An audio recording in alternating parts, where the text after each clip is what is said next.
What's up? This is Derin Falana, and you're now tuned in to the Encore Radio Show.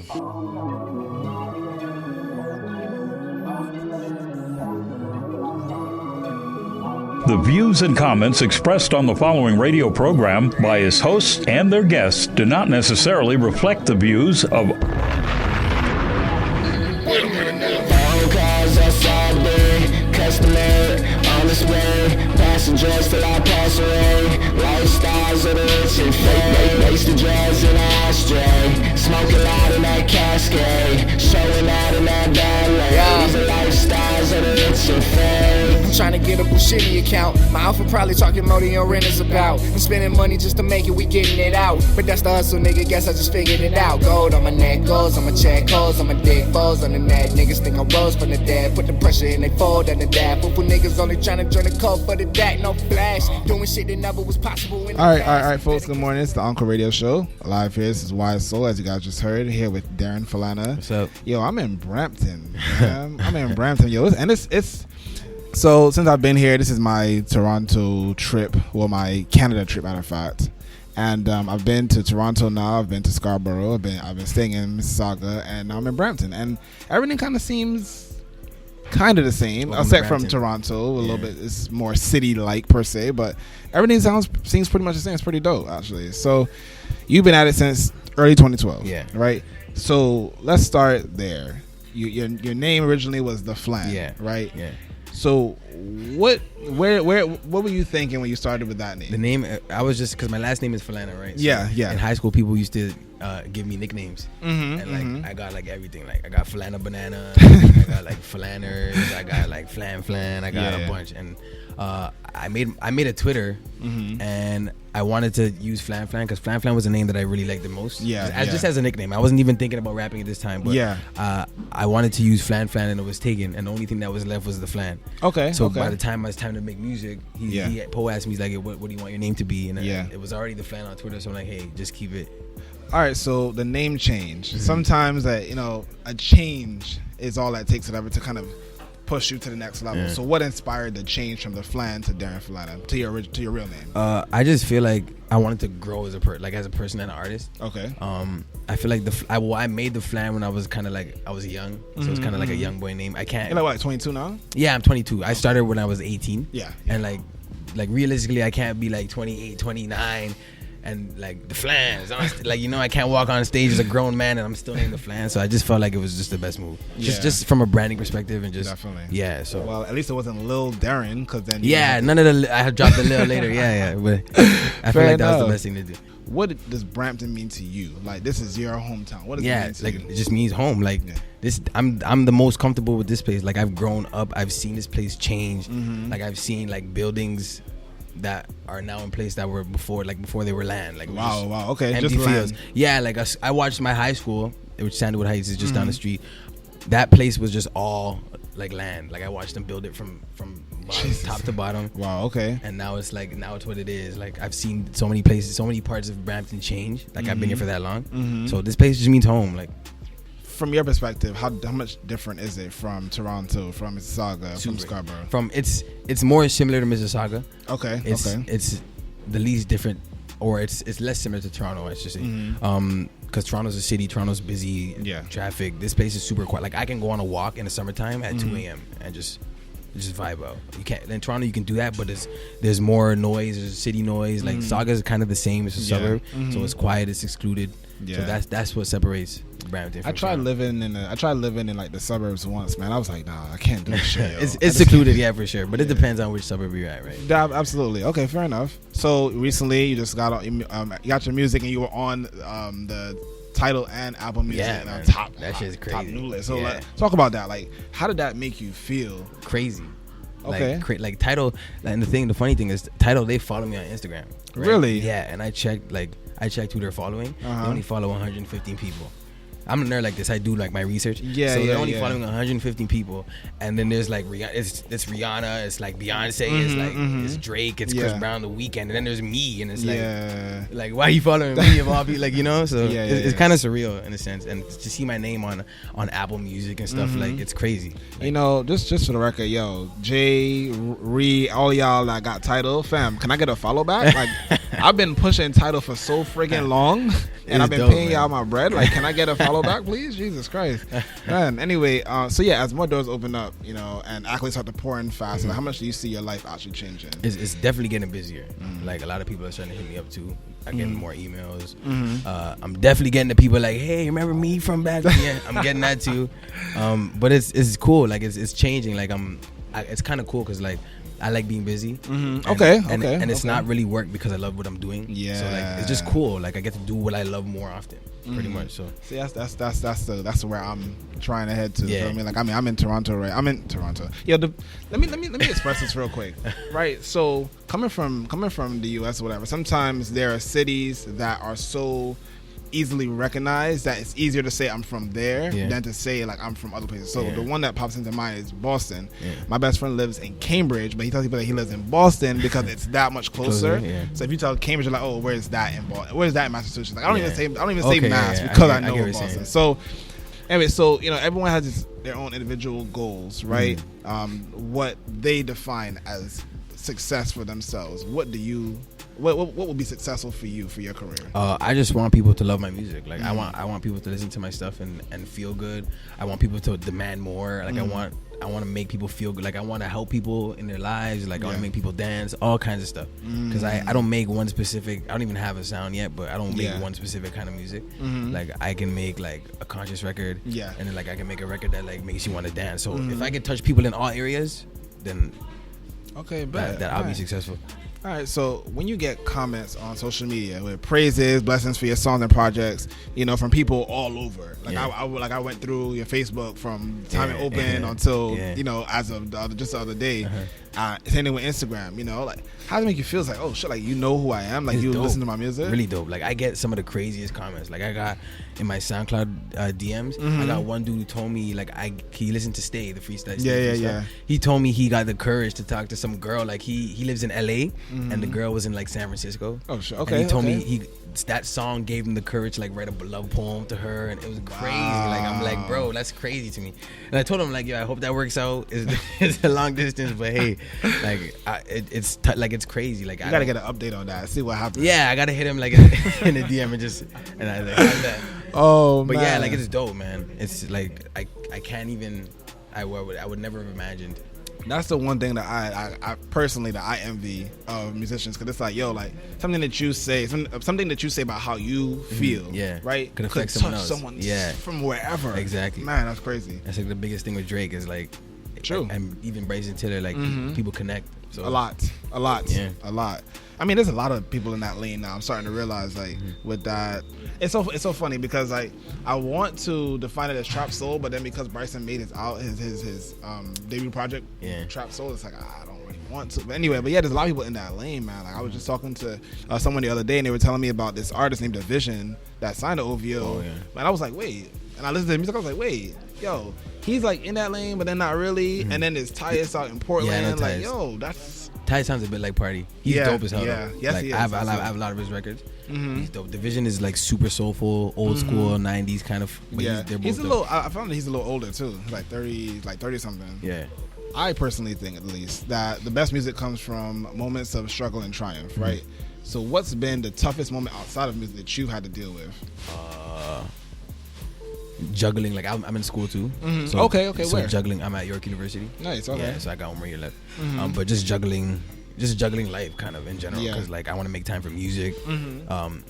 I haven't worked, like I have a job now, but before there were times where I wasn't working, so just juggling everything, like just having time for music, having time for school, prioritizing that kind of. That's probably the biggest. What are you getting a degree in? Psychology. Nice. Well, we completely unrelated to music, but there's definitely a psychology question coming up. So okay. I will keep that pushing. Okay, cool. Anyway, so you sat down with Manifesto TV last month, a while back, matter of fact. I think it's summertime. Yeah. And I thought your story behind the truth about Brampton was dope. And the perfect segue going into psychology. So can you tell us a story about how you built the buzz for that project, with the whole Twitter thing, which I thought was genius, going through looking for all of this stuff on Twitter. So you go ahead. I just literally went on Twitter and I favorited like every single tweet that I saw that was talking trash about Brampton. Yeah. And when it was time to drop the video, I just retweeted everything. So the timeline is just literally every tweet is like Brampton this, Brampton that, and then people on the timeline are like, "Yo, what's going on? Like, why is everyone talking trash about Brampton?" Yeah. So then it kind of generated a conversation just on the timeline, and then I had a little rant that I just went on, and then I put the video out, and then the video just like went viral. Genius move. Yeah, like it does tie into psychology because it generated conversation, and then when I put the video out, it's like, okay, let me pay attention now. Yeah. So I kind of had everybody's. You have a little bit of a competitive advantage over everyone. Well, not everyone, but over most artists, because like they're not thinking like that. You know, like they think that they drop a video and people are just gonna listen to it or watch it, or whatever, just because of who they are. Yeah, like, not really. You gotta put the work. You gotta try something. Yeah, you gotta put the work in. That's dope. Okay, so you work with Adria Kain, who I had a chance to meet recently. Super dope artist. Yes, she is, man. Wow. Super dope artist. Anyway, but so I chat with her since I've been here since in Canada. Now, what artists do you really stand by? Do you really preach for from Canada? There's a lot. Adria is one of them. I have a homie named Molly Sways. There's John River. There's my homie Pride. Yeah. There's tons. And sorry if you're not named. I'm trying to remember all of them. He's on the spot. Might get a couple of hate texts, there's Devon Tracy. He's on my project. There's a singer named Raheeim who's on my project as well. There's Redway who passed away. Rest in peace to him. Even Division, like dope as hell. Yeah, but I'm probably gonna stop there. But there's more that I can't like think of right now. But those people know who they are. Well, good. The follow up to that is who are your top 3 Canadian rappers of all time? All time, man. Cardi. You have to give the Cardi. Drake. You have to give that. See, Cardi, I'm happy for that.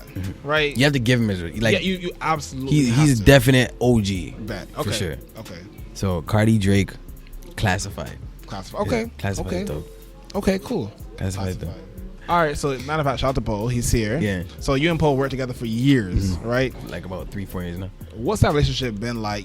Both of you guys are growing creatively together. What's that like? It's dope, man. Like because.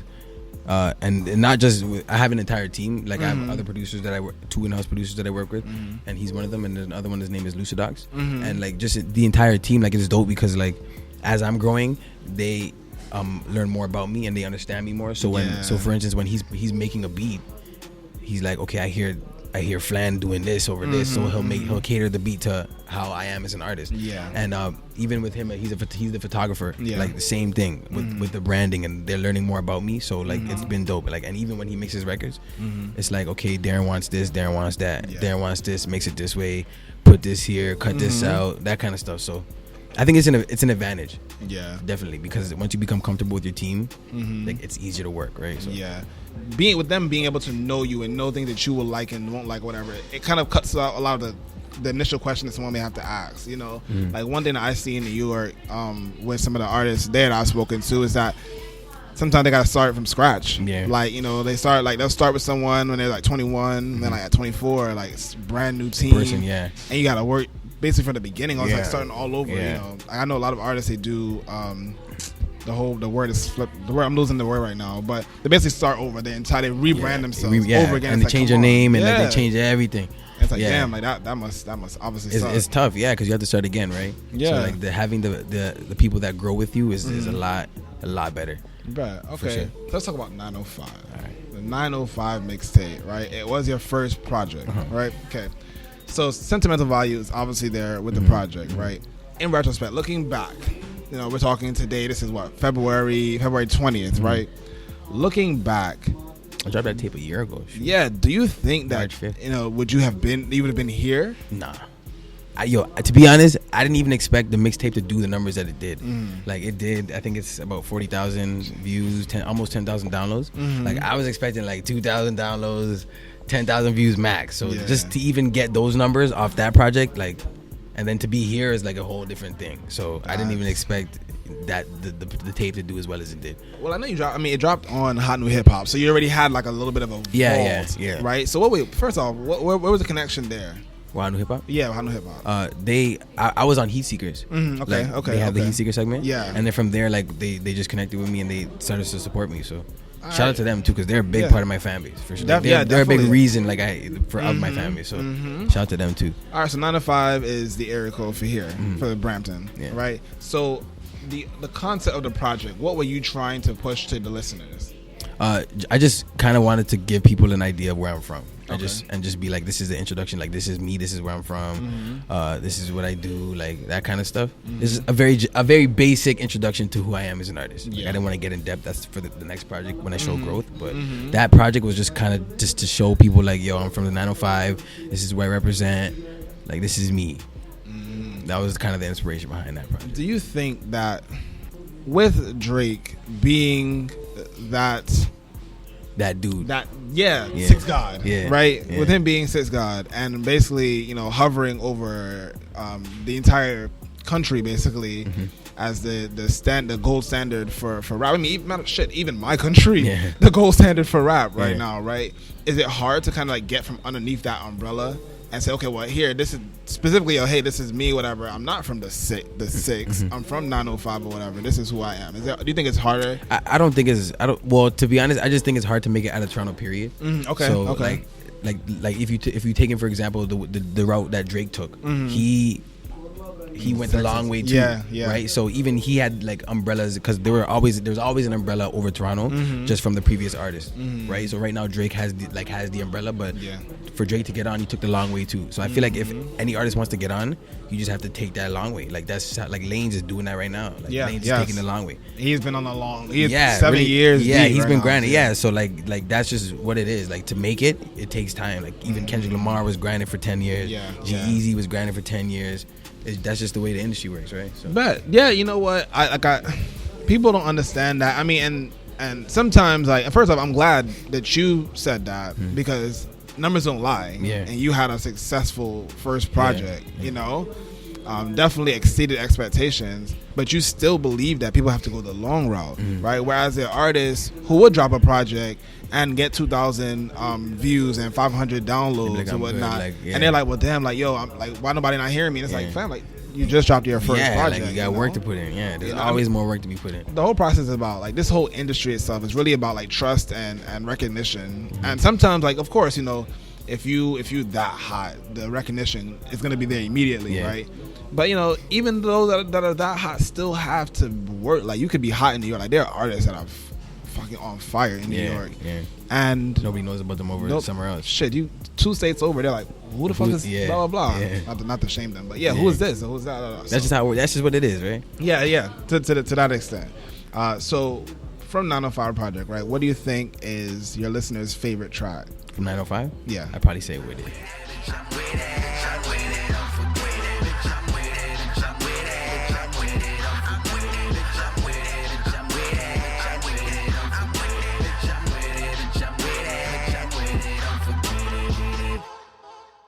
With it. Okay. That's the record that like I get like, yo, that song is crazy. I even like I wish like I put it out later when I had more of an audience because I think it would have done better. But that's a song that even to this day, like I get people like, yo, that song is sick, and he produced that. Yeah. So shout out to Pop. Yeah. With it. But okay, so what is your personal favorite on the project? Yeah. Oh man, I don't know. It might be. I'll probably name like top 3. With It is definitely one of them because that's my favorite song to perform. Come Around is another one because that song I feel like I won't recreate. Like I'll probably create a song as good as or better, but I won't recreate that same song again, right? Bet. So Come Around, and Sticks and Stones is probably one of my favorites too. Good. I'm trying to think of what else is on the project. So you gave me 3. You didn't think you were gonna be able to give me any. Bet. Yeah, yo, there's a like it's and sometimes it varies. Like one day I'll be feeling this song, and the next day I'll be feeling another song. But those 3 for sure, like, are our favorites. So let's talk about Brampton Boys for a second. Now, I listened again to the Manifesto TV interview that you did. Shout out to Ty that you did that with. Right now, it's one of the tracks that you said that you didn't write beforehand. Like, you just kind of went in and did it on the spot. Yeah. Right. So first, let's talk about the track itself. Like, explain what the track is to listeners. Brampton Boys is just literally. It's kind of like a open diary. Okay. Like, I have a verse and Pride has a verse, and it's just literally my verse was basically just about me and just how I started and kind of my come up in Brampton, coming from Brampton, and Pride is kind of the same thing. So that was kind of the gist of the entire song. It's like an open diary, just. To think that we started inside a bedroom, the 2 of us, the name Vinci Circle, we would invent soon. With dreams of blowing up, performing in different venues, to have everybody say that we commend you. Things can happen quickly. I never thought I'd wear the shoes, but shit, I'm glad they fit me. Though it increases some issues that people have against me. Not my concern, though. Careful of how you word those. Got a job to do. I know that it's done when these people can't forget me. 905 to 416. What's all the hype about? Letting people know. Good. Okay. So now, again, you didn't write it beforehand. You kind of just went in and kind of just did it. Yeah. Did that change? Did that point right there change? Matter of fact, you did that along with Backstage Passes as well. Now, did that change your creative process? Yes, definitely. Okay. Backstage Passes, especially, because like I don't know. Like, I feel like doing it on the spot was just different.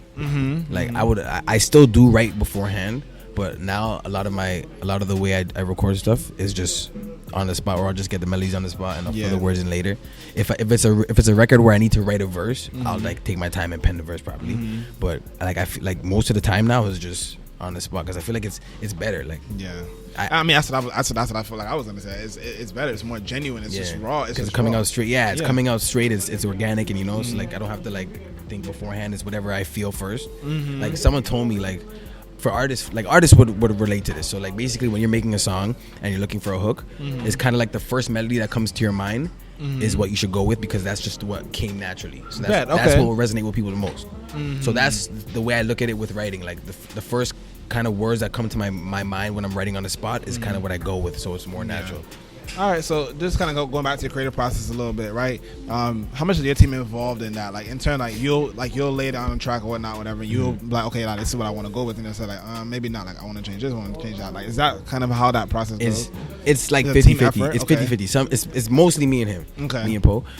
Sometimes like he'll fall asleep and I'll just go straight and just do everything myself. Yeah. And other times, like, we'll sit down, we'll vibe, and we'll just think about ideas together. And even like he's giving me some lines too. Like, so it's just 50. It depends on the vibe, the day, that kind of stuff. But it's either one of those two. No, all right. So Sway, right? Sway in the morning. Shout out to Sway. And shout out again, going back to Hot New Hip Hop, right? So Hot New Hip Hop, they have like a Sway in the Morning has like an A&R report show where, you know, he'll bring in people and they'll talk about artists that are on their scene right now, that they're looking at. And Hot New Hip Hop presented you, right? So let's just start there. Where were you when you found out that you were on Sway in the Morning? I just woke up. Like, I think it was, I woke up beforehand, or I got a notification on Twitter from the A&R room, and I woke up and I hit my boy like, yo, what is this? He's like, that's Sway in the Morning. I was like, what? Like, that's Sway in the Morning. Yeah. So like, yo, I'm on Sway. Like, what the hell? I had no idea like what was going on, right? And then like the next day the video dropped, and I watched it. I'm like, oh shit, I'm on Sway. Like, so it was crazy. Like, it was surreal too. Another one of those surreal moments for sure. All right, so now you watched the video, right? Now you heard the feedback, right? And some of it was good, some of it wasn't as positive. What did you take from that? Yo, I paid attention to the negative feedback, and that's what I like. Like, I don't want people to I want people to be honest. As long as it's honest, I'm cool. Like, if you're just gonna trash somebody just to trash them, to shit on them, like, I'm not gonna pay attention to that. But like, if it's honest, like if it's what you think and you're being honest, I'll always take that into consideration, because it's constructive criticism, right? You can't, if someone's being honest, you have to take it. You know, you have to listen to it. Yeah. Right. So, what I took from that was like, if I get a lot of Drake comparisons, regardless. I like Heather B even refused to listen to the song because it sounded like Drake, but that's cool. Like that's her opinion. But like I literally took what people thought, their feedback, and I kind of like implemented it into myself Future going stuff. forward. So I think that Canadians really get a hard time with that. Because, I mean, obviously, it's easy to go Drake, Canada, and then listen to other artists in Canada, like, oh, nah, they all sound the same. They all sound like him, right? But if you think about it, a lot of artists out now sound like Drake. Like, I was driving here, I listened to G-Eazy, but I didn't know it was G-Eazy. Yeah. I'm like, because someone told me, and this is some stuff I didn't get a chance to talk about yet. Someone told me, right, that you have to play like 30 or 35% of Canadian artists on the radio. On the radio. Okay, bet. Something like that. So they also told me the trick to that was that Drake would go and he would like just like do like a remix or whatnot, and then they would just play that so that they can play other artists out there, and because of Drake connection, they can let's call it Canadian, whatever.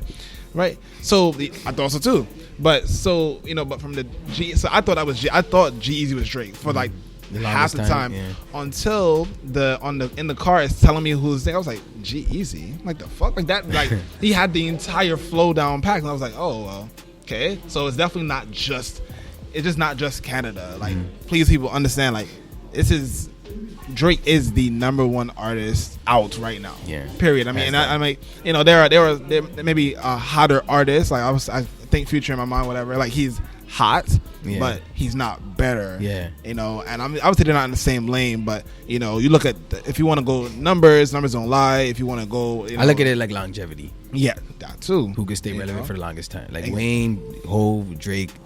Like longevity is what is the most important to me. Fact. And Drake doesn't flood us with music. Yeah. Like other artists. So, but I mean, that's just my own opinion. Yeah. Anyway, so when you hear that criticism that you sound like Drake, but obviously he's a part of, like, he's someone that you're influenced by. What do you take from that? It's just like, okay, it's hot and cold, like, but at the end of the day, it is a compliment because Drake is the hottest rapper in the game. So if you want to compare me to Drake, cool. I sound like Drake. That's cool. Like Drake's the best rapper out, right? Yeah. So it's not really. It would never be a diss because Drake is not a bad rapper. He's not a bad artist. Yeah. So it is what it is. Like at the end of the day, and also because I'm super new in with this music stuff, and I have no sound yet, and I found some things like, and I've started to take from what the audience gives me back in terms of feedback, but in terms of like being compared to Drake, I'm starting to find my own sound. So I don't really mind it anymore as much as I did before because I'm still like growing and evolving. Coming up on an episode of the Encore Radio Show. What's good? My name is Young Nate, and you're now tuning in the Encore Radio Show. Now, what I said, it was two Demev. They were the older Demev, like Charles and I, Charles, myself, Shalik, and Show. We now are like the younger Demev that takes it further. We take it further than they took it. Now, Charles blows up. Yeah. Right? Of course, the entire Demev goes with him. Right? Yeah. What was that? What was it like living in the moment? And what year was it? What people don't know is that Charles and I had a falling out long before the Demev thing happened. Well, long before Charles blows up. Yeah, and I didn't want to be. So with you looking for a sound, like tell me what's that like? Like, are you listening to other artists and saying, okay, well, I like this from them and that from them, or is it like, okay, well, now when I hear myself rap in my head, I don't sound like this anymore. Like I sound like brand new. I try not to listen to music, but like I can't because music is my life. So like I have to listen to music regardless. And there's a lot of dope artists that I just can't not listen to music. Yeah. But when I go into the booth and stuff, I just whatever sounds best to me is what I'll go with. Okay. Like I may unconsciously like pull from someone that I heard later, like but it's subconscious. It's not like a direct like I heard this, so I'm gonna do that. Yeah, it's like whatever sounds the best to me at the time is what I'll go with, and if it sounds like somebody, then hey. Oh wow, okay. But that's the best way I think to do it right now for me until like I've grown into finding something that works for me 100%. Yeah. All right, so 2016, you had a certainly unexpected 2015. Yeah. Right. What are some plans you got for 2017? Are we seeing a new project? I mean, like you've been dropping some singles here and there, whatnot, whatever. Are we gonna see a new project come out in 2016? Yeah, I'm trying to get it. I'm working on a new project right now. Okay. I'm not gonna say how far along the line it is, but I was gonna ask you anyway. But yeah, like I'm working on a new project, so that's definitely the plan for this year. Okay. And yeah, whatever else happens, to be honest, because like a lot of things last year happened that I didn't plan for, and then that was just the direction I ended up going in. So right now, my one focus is the project, and whatever else happens, like I just go with the flow. So we're looking like summerish ish. Yeah, I don't have a date yet, but it's not gonna be the fourth quarter for sure. Okay, It's not good, gonna be the fourth quarter. I can't wait another whole year. Like a year and change. Yeah, like a year and change. So like I dropped 905 in March, right? So I can't wait like another 6-7 months to drop another. So sooner than later. Are you nervous about the sophomore slump? People say. Not really. Okay. Not really. Why? I'm just really confident in the music I've been making. And yeah, like I feel like if you worry about that stuff, you'll just eventually fall into it. Right? I'm trying to just speak positivity into existence. So I'm just blocking out like and I don't want to say like, oh my God, are you gonna like it? Like, you know, like is this music good? I'm just gonna block that out and just focus on what I'm doing.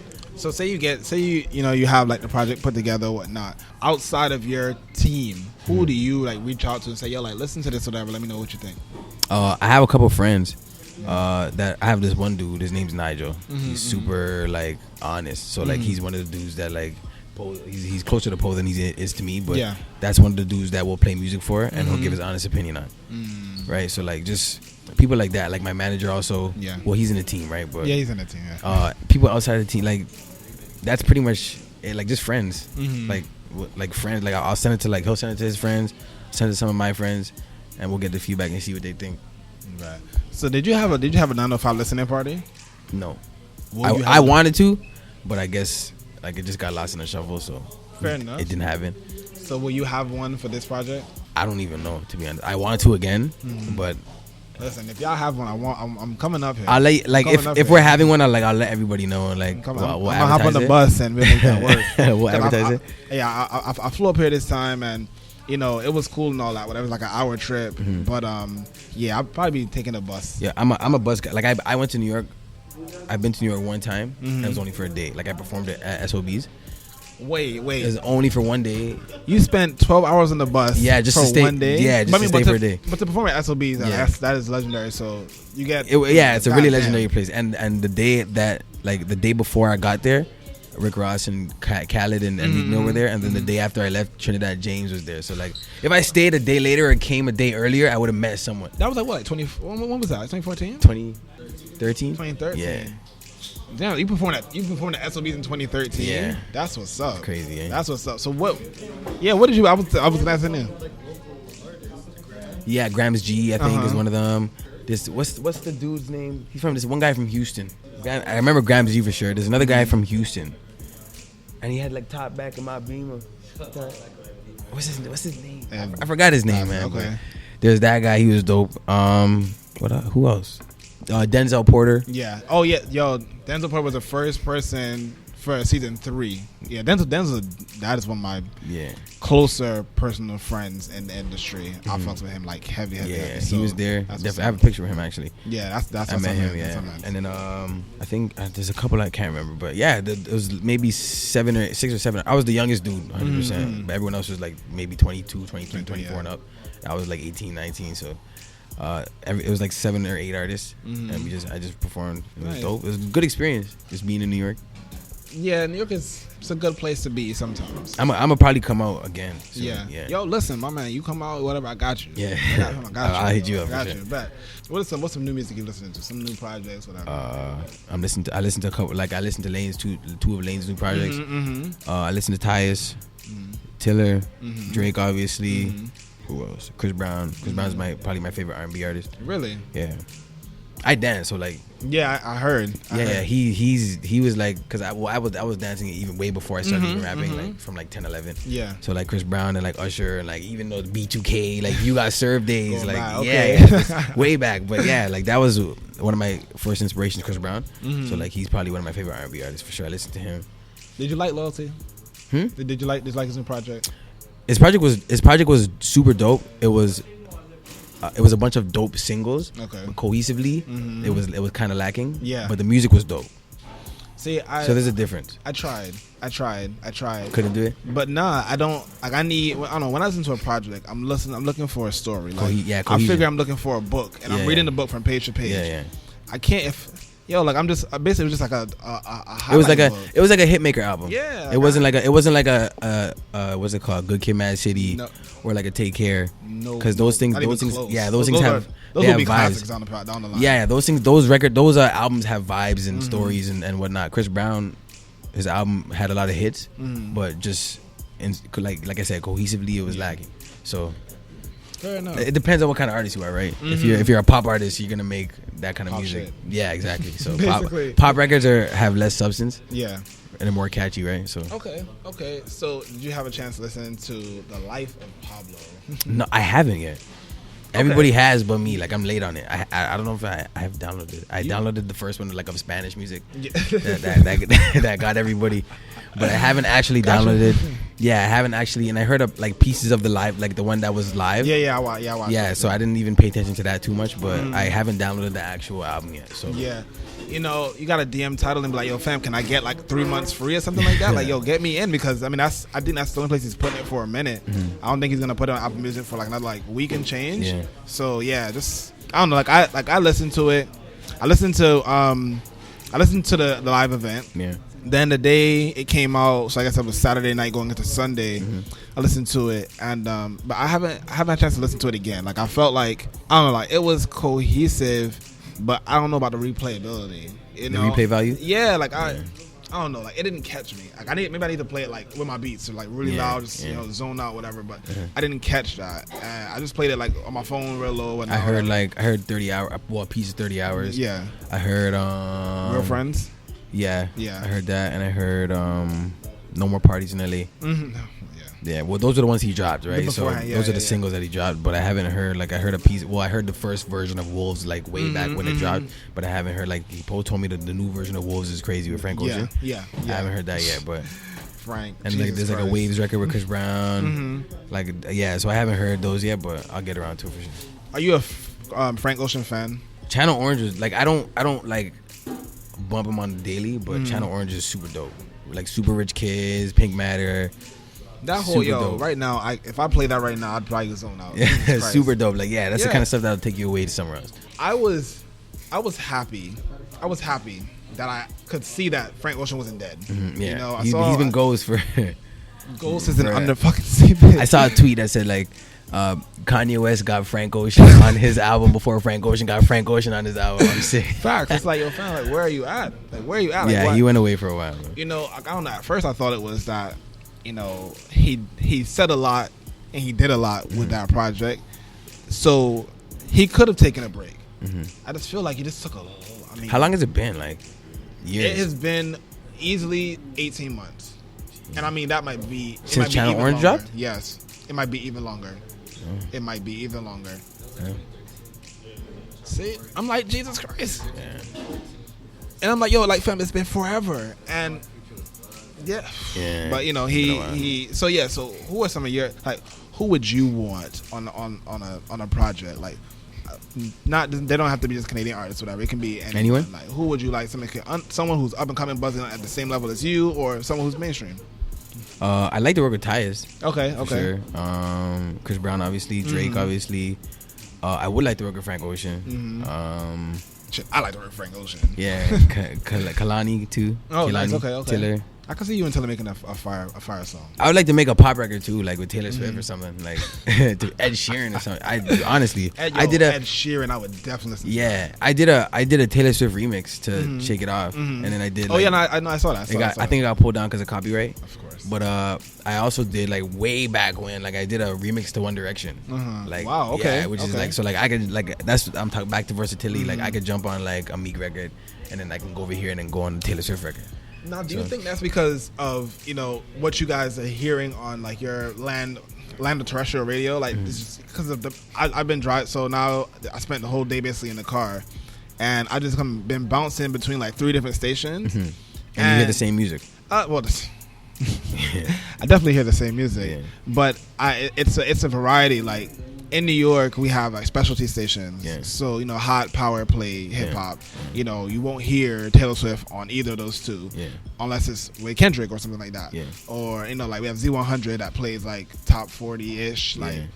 But hip hop somehow doesn't really fall in under that sometimes. Whatever you hear like Fetty Wap over there sometimes, but we have these specialties and whatnot. Whereas here, like I feel like I realize that there's a lot of variety. Like you can hear three definitely different genres on the same station. So you think that helps you to build your versatility? I don't know. To be honest, I've always had this idea of just not wanting to be boxed in. Just want to thank you for coming on the Encore Radio Show. Thank you for coming out and thank you for having me too. Listen, my man, yo, I'm in Brampton. I'm gonna drive around for a little bit, see if I see anything out here and I could do whatnot. I think I'm gonna go to. I need to go to Toronto though because I saw like these fire hats when they sell them at Brims. Something like off of Queen Street. The Brim to the hat store. I need to go out there. I saw this fire hat. If I go back to New York with it, I'm gonna be like, like a snapback. Yeah, it's a snapback. Yeah. So I'm gonna cop that or whatever. But again, like I said, thank you at Derin Falana, Derin Falana. How do you really say it? Like, what is your pronunciation like of it? Like the African Falana. The whole that's I know your whole name. Oh just Derin Falana. That's fire. That's fire, folks. So y'all need to practice that. I'll be practicing that or whatever. But anyway, this is the Encore Radio Show, folks. Good morning. The Encore Radio Show Podcast is an indie creative network production, recorded at Real Life Studios, produced by Lance Huff, and executively produced by Chris Kopstetic.